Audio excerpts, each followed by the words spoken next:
28. El hijo de Beornegar Catibrie vio llegar a Regis, trastabillando por la loma, a la izquierda del iceberg. Vio a Drizzt y a Bruenor, apoyándose pesadamente el uno en el otro, salir de la cueva. Y vio a Kierstad, echado sobre el hombro de Sepa, con sus conjuros curativos. Había reanimado mucho a la mujer.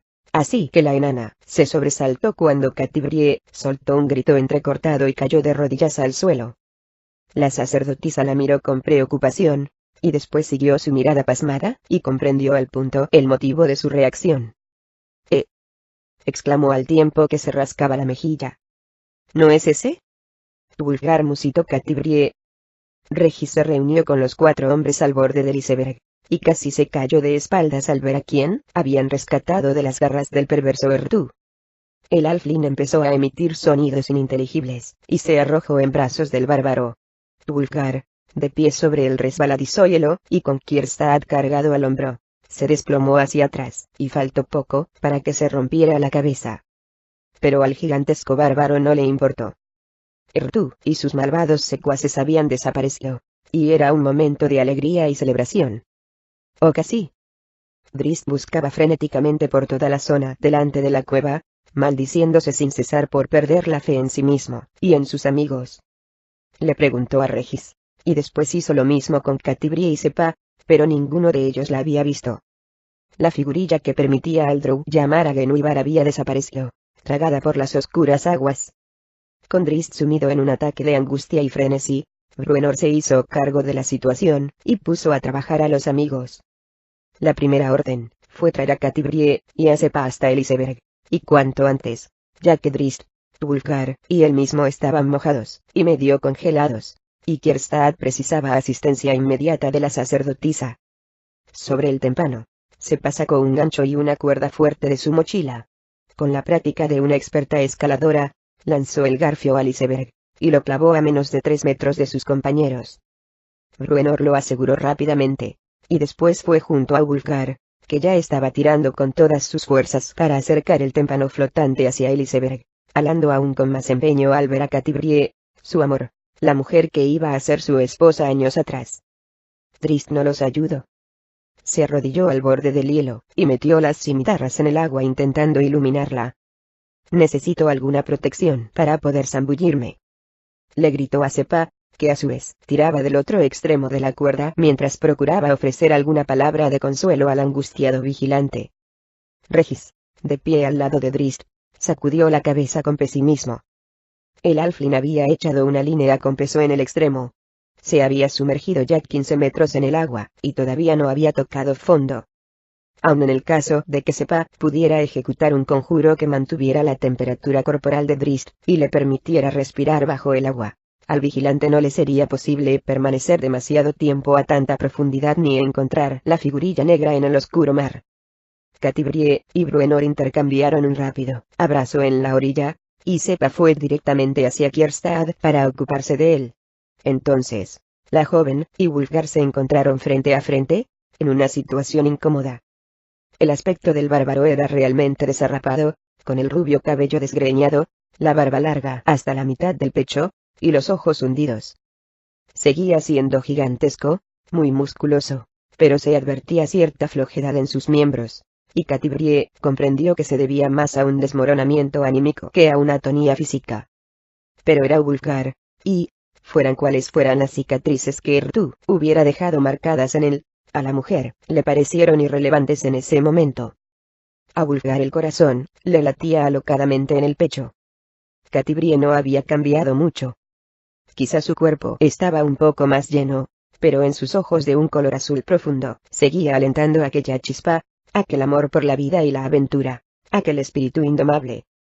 Creía que habías, empezó la joven, pero enmudeció e inhaló honda y prolongadamente. Jamás te he olvidado. Vulgar la tomó en sus brazos y la estrechó contra sí.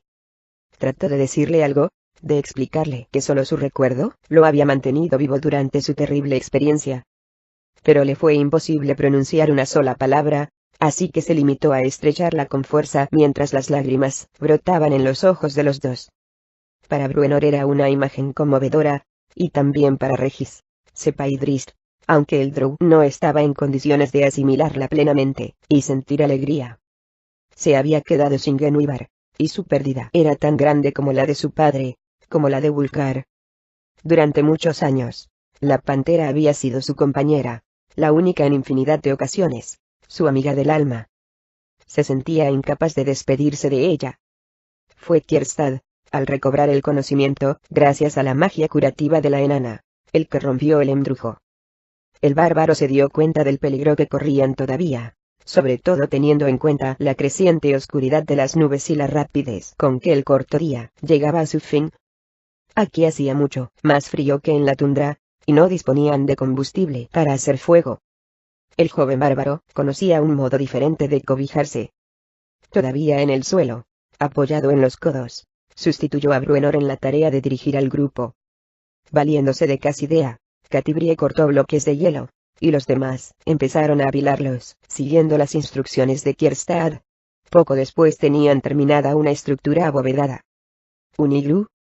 Justo a tiempo, ya que la sacerdotisa enana había agotado sus conjuros y el frío empezaba a apoderarse de los compañeros.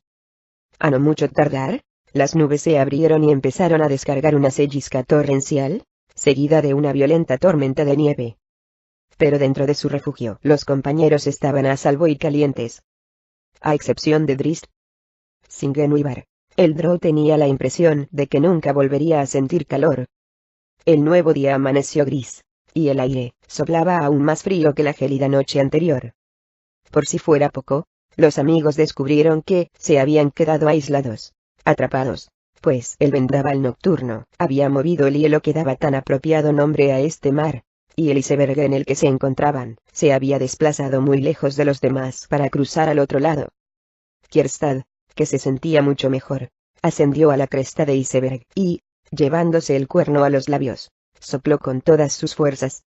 Pero la única respuesta que obtuvo fueron los ecos de su llamada, resonando a través de la lisa y oscura superficie del agua tras chocar contra las otras elevaciones de hielo. Drizzt pasó la mañana orando a Mieliki y a Gwaeron viento de tormenta, pidiéndoles su guía, suplicándoles que le devolvieran a la pantera, su inestimable amiga. Quería que Guenhwyvar saliera del fondo del mar, que volviera junto a él, y rezó para que ocurriera así, pero Drizzt sabía que esa no era la forma de conseguirlo. Entonces tuvo una idea. No sabía si estaba inspirada por la diosa o se le había ocurrido a él, pero no le importaba. Se dirigió a Regis primero. Regis, que había tallado objetos tan maravillosos con el hueso de las truchas de cabeza de jarrete. Regis, que había creado el unicornio que colgaba del cuello del Drow. El halfling cortó un trozo de hielo de tamaño adecuado, y empezó a trabajar, en tanto que Drizzt se retiraba a un extremo del iceberg, lo más lejos posible de los demás, y empezaba a llamar. Al cabo de 2 horas, el Drow regresaba acompañado por una nueva amiga, una joven foca. Como vigilante, Drizzt era un experto en animales, sabía cómo comunicarse con ellos en términos rudimentarios, y conocía qué movimientos los asustaban y cuáles les daban confianza.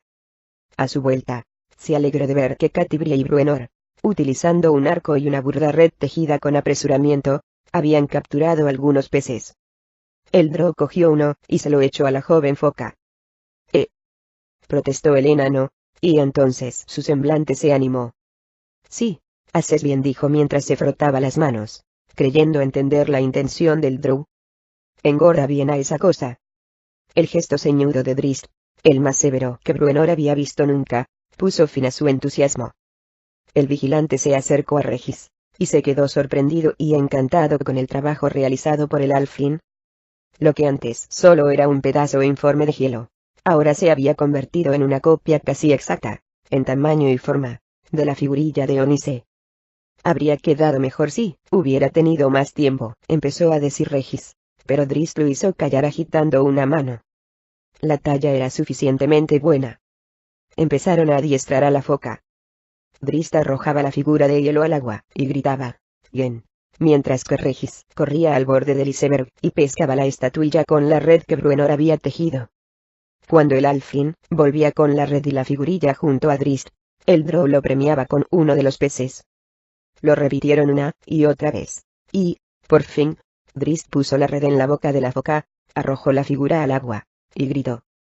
Bien. Como era de esperar, la avispada criatura resopló, y, zambulléndose en el agua, recuperó rápidamente la talla hecha por el halfling. Drizzt miró a sus amigos, esbozando una sonrisa de esperanza, mientras echaba un pez a la hambrienta foca.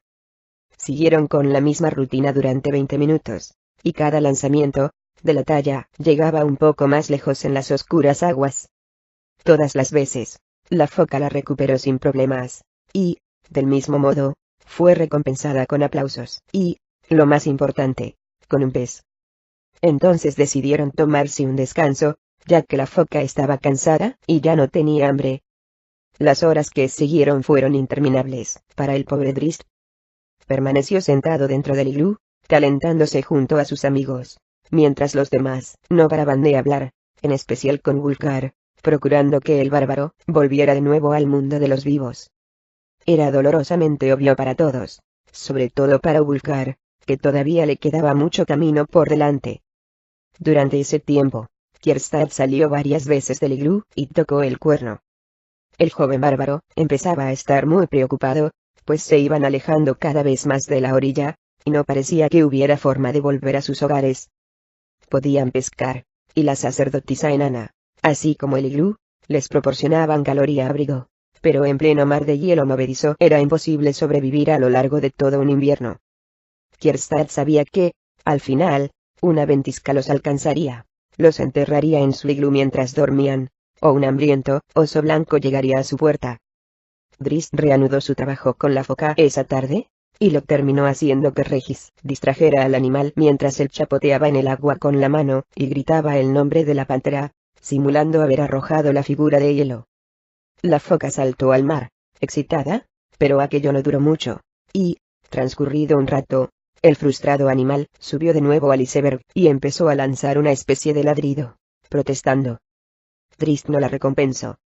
El drow dejó a la foca dentro del iglú esa noche y gran parte de la mañana siguiente. Necesitaba que estuviera hambrienta, muy hambrienta, pues sabía que el tiempo se les estaba acabando. Su única esperanza era que el iceberg no hubiera flotado a la deriva demasiado lejos de la figurilla. Tras un par de lanzamientos, el drow utilizó la misma táctica del día anterior, y envió a la foca a una búsqueda inútil. Pasaron varios minutos, y, cuando le pareció que la foca daba señales de frustración, Drizzt soltó la figurilla en el agua con disimulo. La feliz foca la localizó, y la sacó, y recibió su premio. No se hunde, comentó Regis, descubriendo cuál era el problema. Tenemos que conseguir que la foca se acostumbre a bucear para sacarla. Siguiendo esta lógica, cargaron la estatuilla con el gancho de escalar de cepa, que Wulfgar dobló con facilidad. Drizzt tuvo cuidado en los siguientes 2 lanzamientos, asegurándose de que la foca podía seguir el descenso de la figurilla. El despierto animal lo hizo a la perfección, sumergiéndose en las oscuras aguas hasta perderse de vista, y regresando con la figurilla en ambas ocasiones.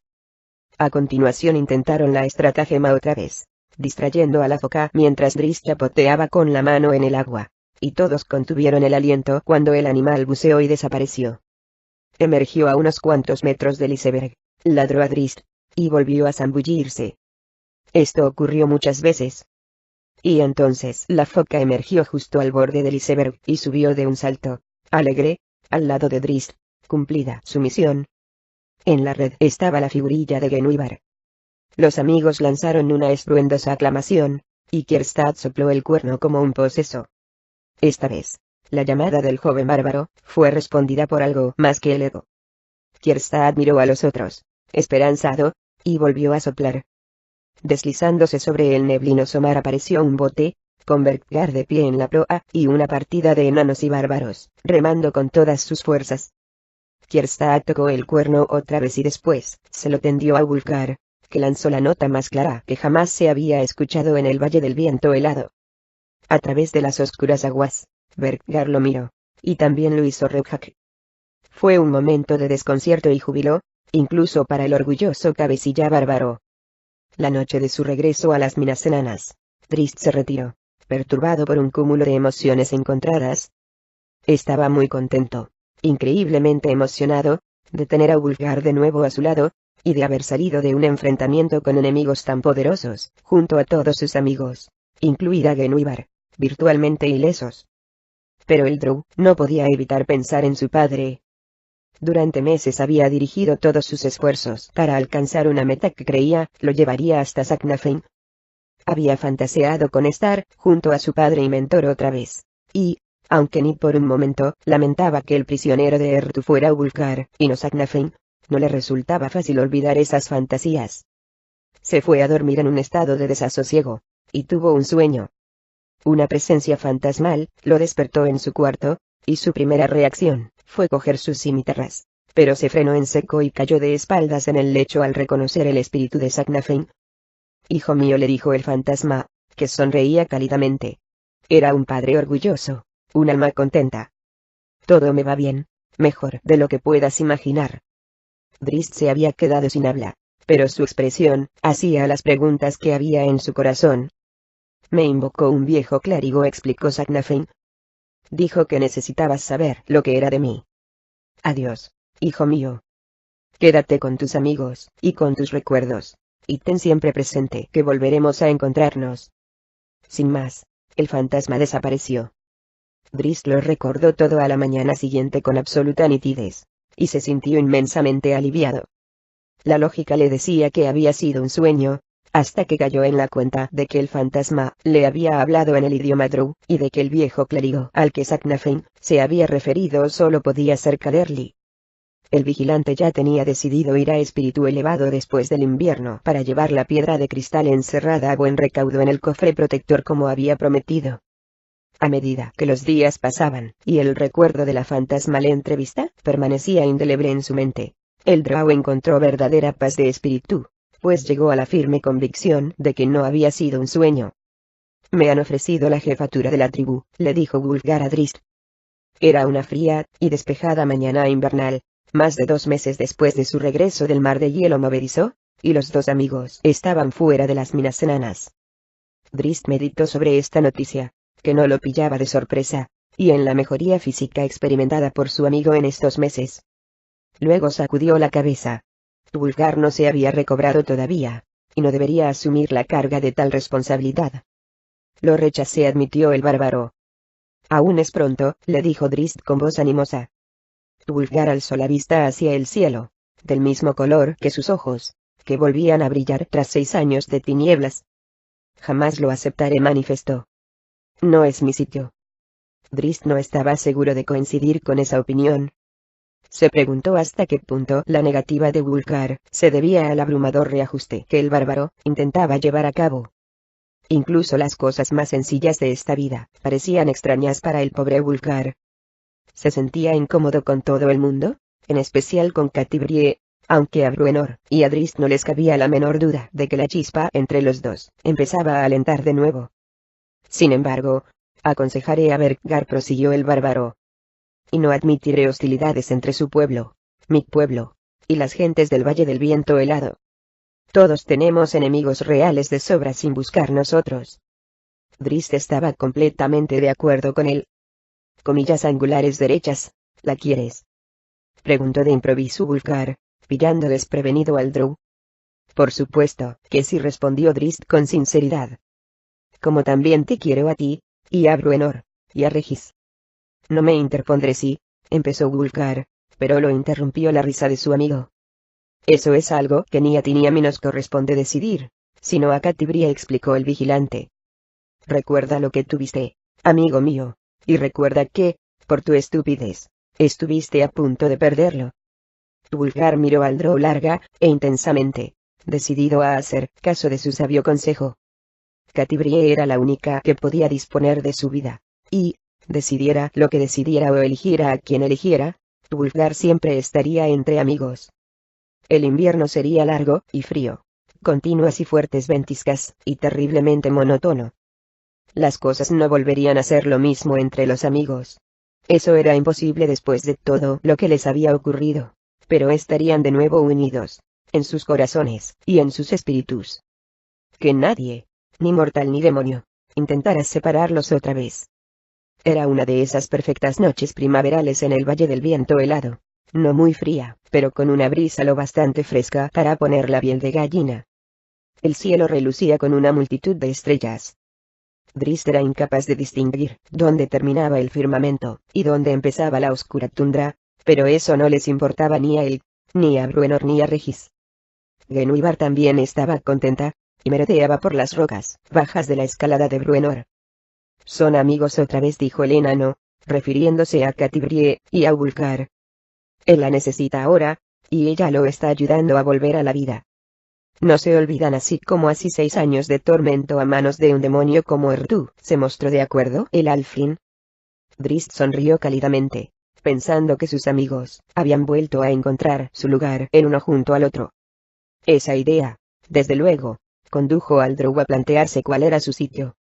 Creo que iré a reunirme con Deudermont en Luskan, anunció de pronto, inesperadamente. Y, si no es allí, entonces será en aguas profundas. Condenado elfo, ¿de qué huyes esta vez?, repuso Bruenor. Drist se volvió a mirarlo, y soltó una carcajada.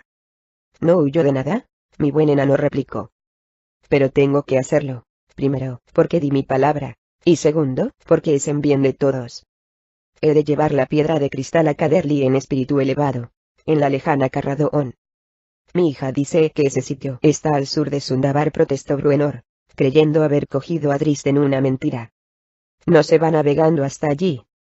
Muy al sur de Sundabar, corroboró el Drow, pero más cerca de Puerta de Baldur que de aguas profundas. El duende del mar es veloz como el viento, y Deudermont me llevará mucho más cerca de Caderly. La bravata del enano fue derrotada por la simple lógica. Condenado elfo, rezongó.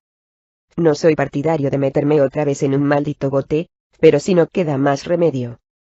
Drist lo miró de hito en hito.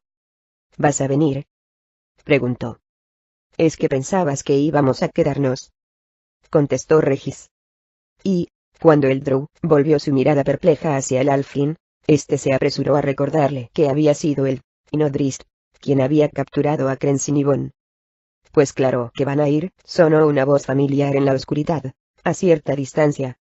Y nosotros también. Un momento después, Catibrie y Wulfgar remontaban el último tramo del empinado sendero para reunirse con sus amigos.